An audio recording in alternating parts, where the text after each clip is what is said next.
कुंती बहन, पक्षियों का कलरव सुनते सुनते मैं सब कुछ भूल जाती हूँ। हस्तिनापुर तो याद भी नहीं आता। और आए भी क्यों? युधिष्ठिर ने तो अपने ताऊजी महाराज धृतराष्ट्र और मेरे लिए सारी सुख सामग्री उपलब्ध कर दी है। जी, महाराज और तुम युधिष्ठिर से स्नेह भी तो कितना करते हो। फिर मेरी दृष्टि में युधिष्ठिर कोई प्रशंसाजनक कार्य भी तो नहीं कर रहा है। कर्तव्य का पालन करना तो मनुष्य का धर्म ही है। युधिष्ठिर के राज्य तिलक पर तुमने कितने स्नेह से आशीर्वाद दिया था। महाराज भी उसके सिर पर कितने प्यार से हाथ फेरते रहे। जिस पर कुरुराज महाराज धृतराष्ट्र और सती तपस्विनी महारानी गांधारी का आशीर्वाद हो, उसका तो सदा मंगल ही होगा। हाँ, महाराज के पश्चात सच्चा कुरुवंश का अधिकारी युधिष्ठिर ही है। भरतवंश युगों तक चलता रहे, अखंड रहे, यही मेरी इच्छा है, मेरा आशीर्वाद है। मानव जीवन अखंड है, यही शाश्वत है, यही सत्य है। तुम्हारा कथन सत्य है कुंती, पर मेरे लिए तो सबको मरवा कर मरना ही श्रेयस्कर था। दृष्टिहीन भी ऐसी बनी कि अपनी अंतर्दृष्टि दृष्टि रहते हुए भी खो बैठी। अरे, संपूर्ण जीवन ही क्या था मेरा। किशोरी थी तो अंधी बनी, महारानी होकर भी मेरा पुत्र, ज्येष्ठ पुत्र राज्याधिकारी न रहा। मेरा पुत्र राजा बने, इस ईर्ष्यावश मैंने अपने पेट पर प्रहार किया। अंत कितना बुरा हुआ। ऋषि व्यास देव ने समय पर आकर रक्षा न की होती तो मैं निपुती ही रहती, वंध्या के नाम से पुकारी जाती। पुत्रवती ऐसी हुई, 100 पुत्र और 1 कन्या को जना, पर कोई नहीं बचा। मेरे समझाने पर भी भीषण संग्राम हुआ। मेरी एकमात्र नन्ही से दुश्शला विधवा हुई। मैंने केशव को श्राप दिया, योगेश्वर कृष्ण को। क्यों मुझे इतना क्रोध आया? पुत्र स्नेह से मैं क्यों बावली बनी? ओह, सोचती हूं तो मेरे पापों का कहीं अंत नहीं। ये क्या जी, इतना अधीर होना अब तुम्हें शोभा नहीं देता। तुमने महाराज धृतराष्ट्र कुरुराज की पत्नी होने का गुरुत्व, पत्नीत्व जीवन भर निभाया है। सती गांधारी के सतीत्व की गाथा चिरकाल तक मनुष्य नहीं भूलेंगे। यशस्विनी सती गांधारी सदा अमर रहेगी। क्या केवल मेरे सतीत्व की गाथा ही सदा गाई जाएगी, मातृत्व की नहीं? नारी क्या केवल सतीत्व को ही लेकर पूर्ण है? नहीं कुंती, नहीं, मैं सदा अपूर्ण ही रही। कौन पूर्ण है जीजी? सभी अपूर्ण हैं। तुम्हारे हृदय में मेरे प्रति इतने ऊंचे विचार हैं, पर मैंने कौन सी पूर्णता प्राप्त की? क्या सतीत्व निभाया? क्यों ना मैं माद्री के स्थान पर अपने पति के साथ सती हुई? क्या मैंने अपना धर्म पालन किया? नहीं कुंती, माद्री जानती थी कि वो बालकों का पालन न कर सकेगी, और न तेरी तरह 5 बालकों को अपना जन्मजात पुत्र समझेगी। तेरे हृदय की विशालता का उसे पूरा परिचय था। कुंती, तूने धर्म के साथ साथ अपना पूरा कर्तव्य भी निभाया। तूने अपने बालकों को क्षात्र धर्म भी नहीं भूलने दिया। हर समय जागृत करती रहती थी, हमेशा उत्साहित कर उन्हें कायर नहीं बनने दिया। तू कुंती सचमुच एक पूर्ण नारी है। मुझे देख, मैंने तो मोह के कारण अपना व्यक्तित्व ही खो दिया। नारी को माता की ममता में अपना ज्ञान नहीं खोना चाहिए। अपना जैसा मेरा कुछ रहा ही नहीं। आज जीवन की अंतिम कगार पर खड़ी मुझे अपनी भूलें याद आ रही हैं। है ऐसा भी क्या सतीत्व जो मैं कुछ अपना व्यक्तित्व ही नहीं रख सकी? आज मुझे याद आता है वह चिरस्मरणीय दिवस जब मैं वधु के रूप में हस्तिनापुर आई। पिता मैं स्वयं जाकर मुझे मांग लाए थे। कौन पिता नहीं चाहता कि उसकी पुत्री राजमहिषी बने। धृतराष्ट्र ज्येष्ठ राजकुमार थे। मेरे पिता गांधार नरेश सुबल सम्मुख जब पितामह ने मेरे विवाह का प्रस्ताव रखा तो मेरे पिता की हर्ष की सीमा न रही। उन्होंने तुरंत स्वीकार कर लिया।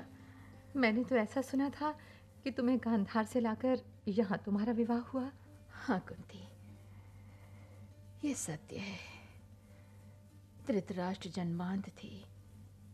ये बात मेरे पिता को नहीं बताई गई थी और न ही मैं ये भेद जानती थी।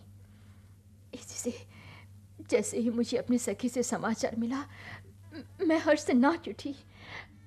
मुझे याद है, आज ही मुझे याद है।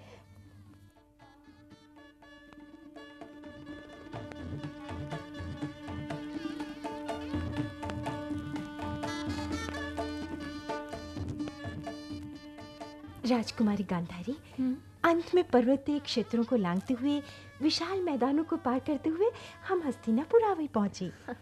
कहाँ हमारा छोटा सा गांधार और कहाँ ये गौरवमयी कौरवों की नगरी हस्तिनापुर। सखी, मैं सत्य ही बड़ी भाग्यवान हूँ जो इतने वैभवशाली राज्य की राज्यवधू होकर आई। देखो ना, तुम्हारा कितना स्वागत किया ससुराल वालों ने। क्या तुमने शिविका से नहीं देखा था? स्वयं युवराज देवव्रत भीष्म तुम्हारे स्वागत करने को सबसे आगे खड़े थे। हाँ, मैंने शिविका के आहा से झांक कर देखा था। अपने ससुराल के वैभव का अंदाज तो मुझे गांधार में ही लग गया था। इतने बड़े वैभवशाली राज्य की वधू होने पर भी सखी, न जाने क्यों मेरा मन अकुलाता रहता है। राजकुमारी, माता पिता से विलग होते हुए सभी कन्याओं को दुख होता है। फिर थोड़े दिनों में तो तुम इतनी रम जाओगी कि उन्हें भी भूल जाओगी। सखी, अब सचमुच पता नहीं उन्हें कब देखूंगी। माँ ने तुझे मेरे साथ इसीलिए भेजा कि तू दासी नहीं मेरी सखी भी है। बचपन से तू मेरे साथ है ना। तेरे रहने से मुझे बड़ा सहारा है। अरे, क्या तुझे ज्ञात नहीं है कि राजपुत्र शकुनी भी गांधार से हमारे साथ आया है? फिर तू क्यों घबराती है? क्या क्या कहा? शकुनी मेरे साथ आया है? हाँ हाँ। मायके का मनुष्य यहाँ क्यों? ओह, समझ गई। हो सकता है छोटा होने के कारण ये राज्याधिकारी नहीं है। इसी से मेरे ससुर से अपनी सहायता के लिए लाए होंगे। हाँ, वे भी तो अकेले ही हैं। मेरे ससुर की तो अल्प मृत्यु हो गई थी ना। हाँ हाँ, बिल्कुल यही बात है। इतने बड़े राज्य का भार संभालना भी तो आसान नहीं। मैं तो पूरा राजमहल घूम घूम कर देखा ही राजकुमारी, पर लोगों से बड़ी विचित्र बात सुनी है। ईश्वर करे वो सत्य ना हो। क्या सुनकर आई है तू? बोल ना। वो कुछ मेरे विषय में भला बुरा कहते हैं? नहीं नहीं, तेरे तो रूप और गुण की बड़ी प्रशंसा करते हैं, पर क्या? बोल ना सखी। वो कहते हैं इतनी सुंदर सर्वगुण संपन्ना का विवाह एक जन्म आंध राजकुमार से होगा। क्या क्या कहती है सखी तू? राजकुमार धृतराष्ट्र जन्मांध? हाँ सखी, सच कहती हूँ। कल ही तो विवाह का शुभ मुहूर्त है। कितनी जोर से तैयारियां हो रही हैं। सारा नगर तिप तिप कर रहा है। चल सात पर से देखते हैं। हाँ, अरे ये क्या? राजकुमारी, राजकुमारी, आंखें खोल, अपने को संभाल सकी। तू तो एकदम मूक निर्वाक हो गई है। सखी। हाँ राजकुमारी, बोल। नियति ने जो मेरे भाग्य में लिखा है वो तो होगा ही। विधि का विधान कौन टाल सकता है? राजकुमारी, पर मैं अपने पिता की बात को कभी अमान्य न होने दूंगी। देखती हूँ मेरा जीवन चक्र कैसे चलता है।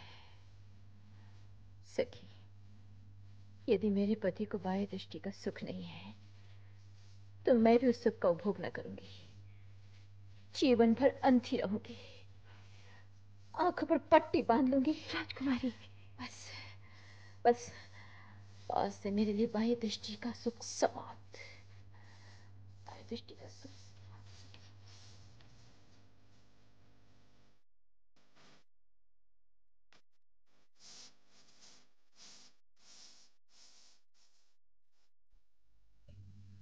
फिर क्या जीजी? लग्न मंडप में आने से पहले ही मैंने अपनी आंखों पर वस्त्र की इतने तह करके पट्टी बांधी कि मुझे कुछ भी दिखाई न दे। अंधी होकर मेरा अंधे राजकुमार से विवाह हुआ। विवाह पश्चात महाराज ने मुझसे बार बार आग्रह किया कि मैं अपनी आंखों की पट्टी खोल दूं। उनको मर्मांतक कष्ट होता था। वे कहते थे, गांधारी, मैं जन्मांध था, पर मुझे बड़ी आशा थी कि विवाह के पश्चात दृष्टिवान बनकर संसार को तुम्हारे नेत्रों से देखूंगा। कुंती, मैंने उनकी बात नहीं मानी और सदा सदा के लिए आंखों पर पट्टी बांधकर उनके जैसी हो गई। मुझे तो ये भी ज्ञात है कि भगवान शंकर की आराधना करके तुमने उनसे तपस्या द्वारा शतपुत्रा भवती 100 पुत्रों का वरदान प्राप्त किया था। पितामह को ये बात ज्ञात हो गई होगी और कौरव वंश की वृद्धि के लिए तुम्हें आग्रह पूर्वक लाए होंगे। हाँ कुंती, पिता मैंने तो यौनावस्था से ही कुरुवंश का रक्षण किया और कुरुवंश नष्ट न हो उसके लिए 2 पीढ़ियों का तो उन्होंने पूरा ही रक्षण किया।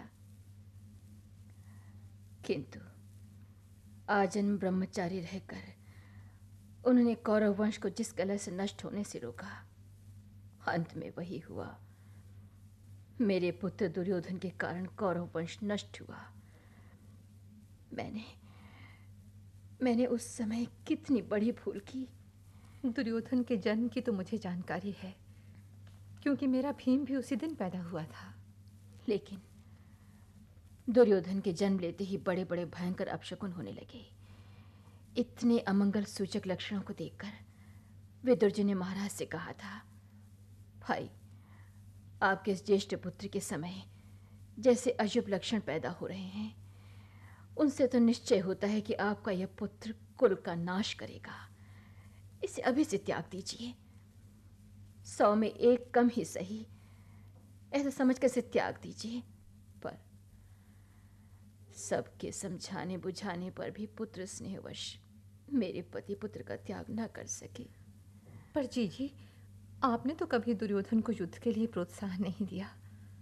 हमेशा समझाती रहती थी कि जहां धर्म है वहीं विजय है, तुम अधर्म मत करो। फिर भी वो युद्ध के लिए उतावला था, क्यों? लेकिन मेरा समझाना तो सब व्यर्थ हुआ ना।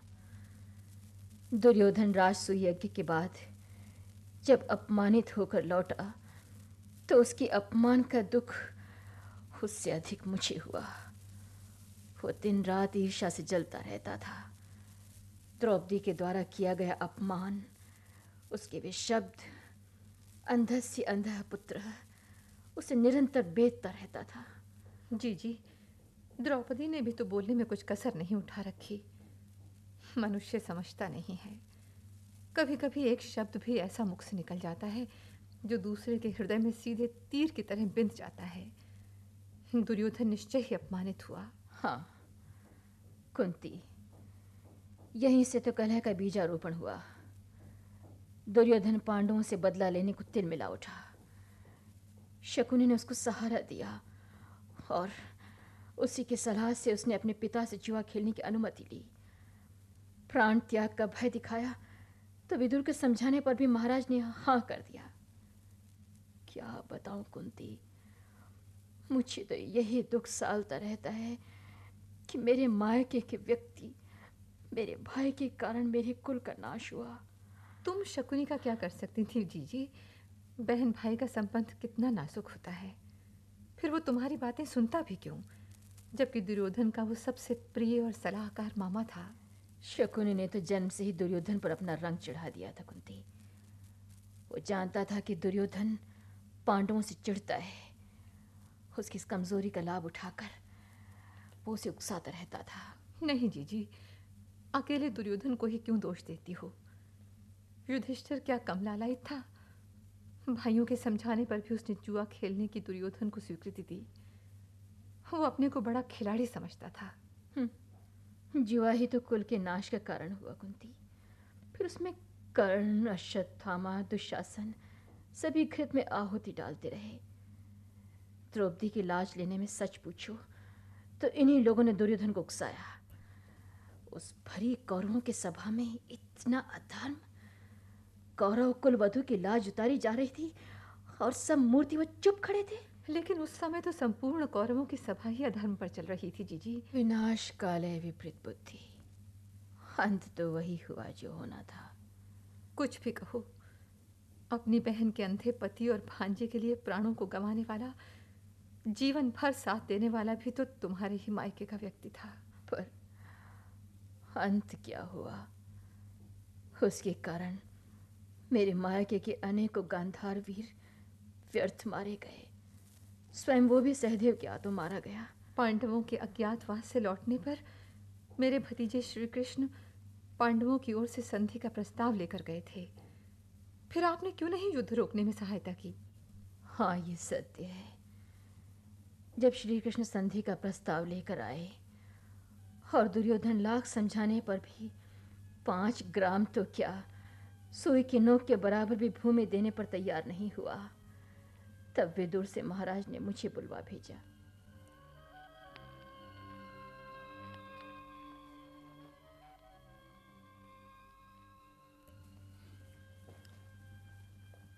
गांधारी, तुमको हमने इसलिए राज्यसभा में बुलाया है कि तुम दीर्घदर्शिनी हो, बुद्धिमती हो।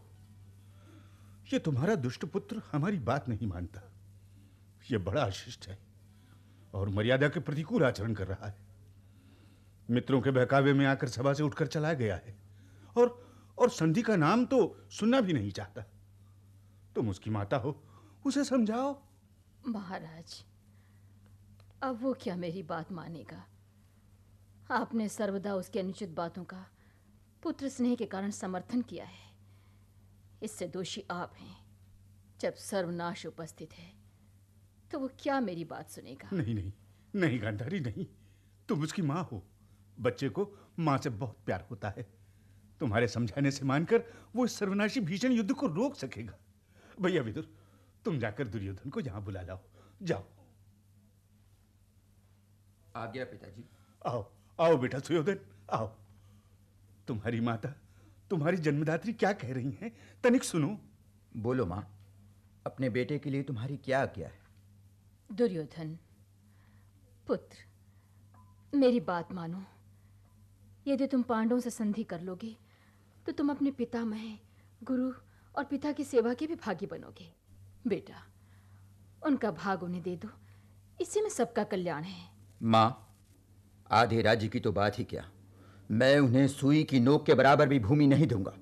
संपूर्ण राज्य का उत्तराधिकारी मैं हूं। मेरा है ये संपूर्ण राज्य। दुर्योधन,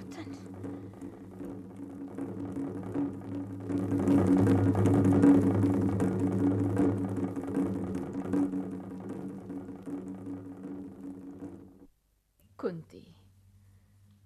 दुर्योधन पैर पटकता हुआ भरी सभा से उठकर चला गया। मेरी बात पर उसके कुसंगी मित्र मुंह दबाकर हंसते रहे।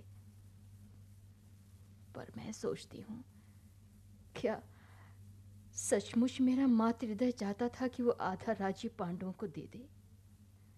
क्या कहीं मेरे मां के मन के एक कोने में ये बात नहीं उठती थी कि हस्तिनापुर का राज्य पद मेरे ही बालकों के पास रहे?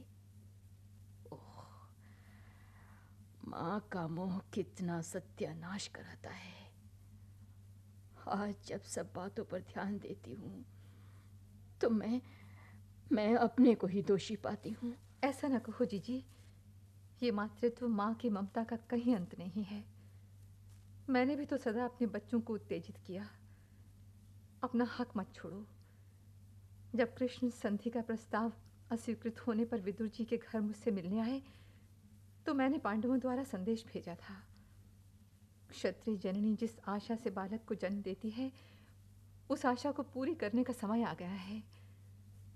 अब सब भाई उद्योग करके ज्येष्ठ भ्राता को राजा बनाओ। जीजी, माँ तो एकांगी होती है।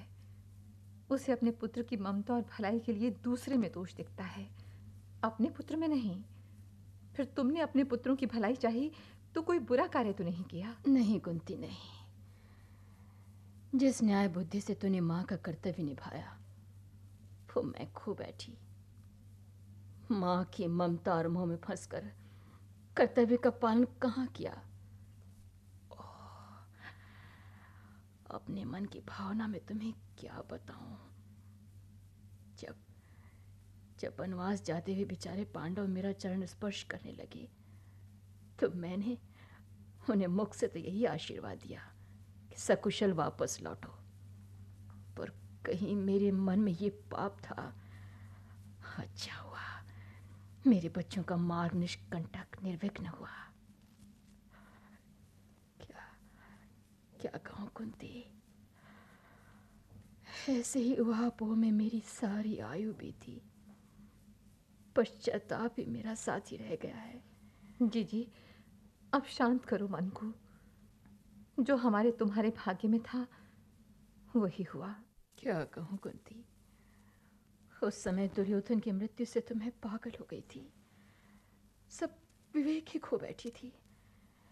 एक ही दृष्टि में पांडवों को भस्म कर देना चाहती थी, पर मेरे हृदय के पाप को व्यासदेव समझ गए थे।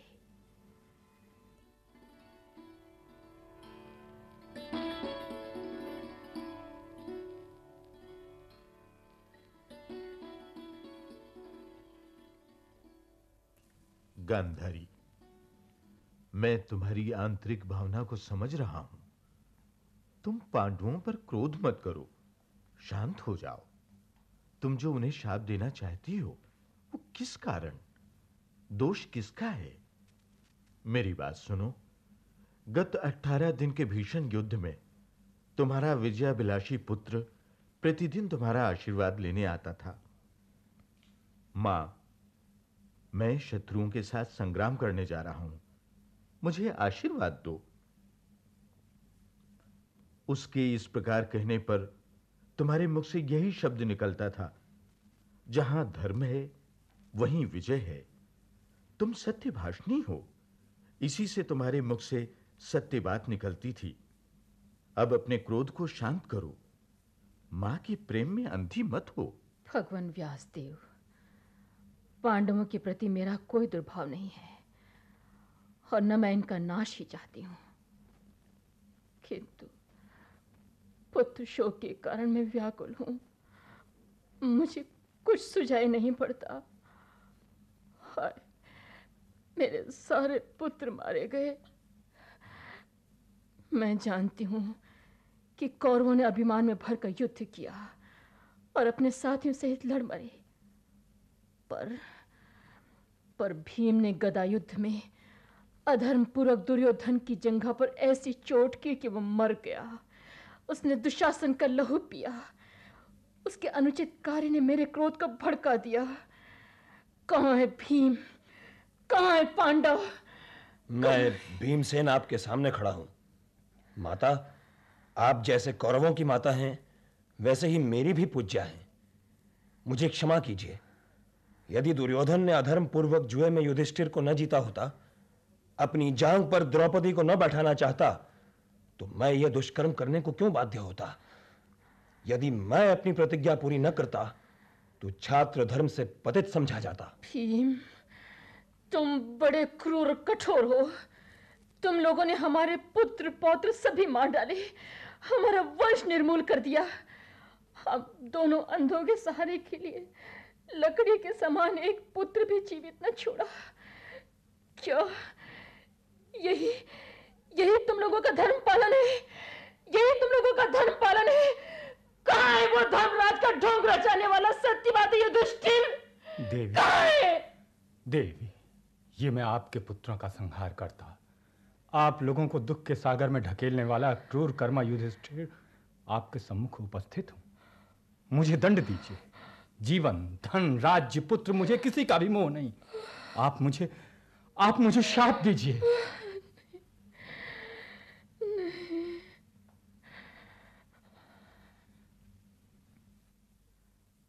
फिर तो मैं मारे क्रोध के सांसें लेती रही। बेचारा युधिष्ठिर मेरे पैरों पर गिरने ही वाला था कुंती। न जाने कैसे मेरी क्रोध भरी दीर्घ दृष्टि आंखों में बंधी पट्टी में से होकर उसके पैरों के नखों पर पड़ी और उसके सुंदर लाल लाल नख काले पड़ गए। जी, तुमने तो उस पर दया ही की कि उसके पैरों की ही ओर देखा, अन्यथा वो तो पतिव्रता गांधारी की क्रोध भरी दृष्टि से पूरा ही भस्म हो जाता। कुंती, महाराज बालकों के हित का ध्यान रखते हुए समय समय बराबर मुझसे कहते रहते थे, गांधारी आंखों की पट्टी खोल, मेरे लिए न सही पर अपने बालकों के लिए ही सही। पर मैंने पट्टी कभी नहीं खोली। मरण पर्यंत पट्टी बांधकर बाह्य दृष्टि से वंचित रहकर पति का साथ दिया, अपना सतीत्व निभाया। पर मेरी अंतर्दृष्टि भी पुत्रों के मोह में चली गई। ये अवश्य है कि पति के मार्ग का अनुसरण कर मैंने अविरत जागृत रहकर बालकों का हित देखा, पर उसमें कहीं कोई कमी अवश्य थी, नहीं तो आज मैं निपुति न मरती। महाराज कहते रहते, गांधारी मैंने तेरे साथ अन्याय किया, तो क्या तू इससे अपने बाल बच्चों पर, अपने संसार पर अन्याय करेगी? तो एक बार निरपेक्ष दृष्टि से देख तो सही। पर मैंने उनकी बात नहीं सुनी। नहीं जाने तो जीजी, अब हम लोग कितने समय के मेहमान हैं। महर्षि व्यास ने तो कितने वर्ष पूर्व ही शिशुपाल के वध के बाद युधिष्ठिर के पूछने पर सब भविष्य बतलाया था। उन्होंने कहा था, जो उत्पात अंतरिक्ष में हो रहा है उसके फलस्वरूप 13 वर्ष बाद क्षत्रियों का महासंहार होगा। और वो हुआ। उन्होंने ये भी कहा था कि तुम्हारी माता धृतराष्ट्र और गांधारी के साथ दावा अग्नि से शरीर त्याग करेंगी। मुझे उनकी वाणी अच्छी तरह स्मरण है। अब वो समय आ गया है। कुंती, मैं अपने अंधे पति का हाथ मरण पर्यंत नहीं छोड़ूंगी। पर तू क्यों हमारे साथ प्राण देती है? अब भी समय है, दूसरे वन में चली जा और अपने बालकों के पास जाकर उनका सुख भोग। नहीं जीजी, ये कदापि नहीं हो सकता। मुझे जो कुछ करना था वो कर्तव्य मैंने पूरी तरह पालन किया। जीवन के अंतिम समय में तप के द्वारा प्राण त्याग करना ही श्रेयस्कर है।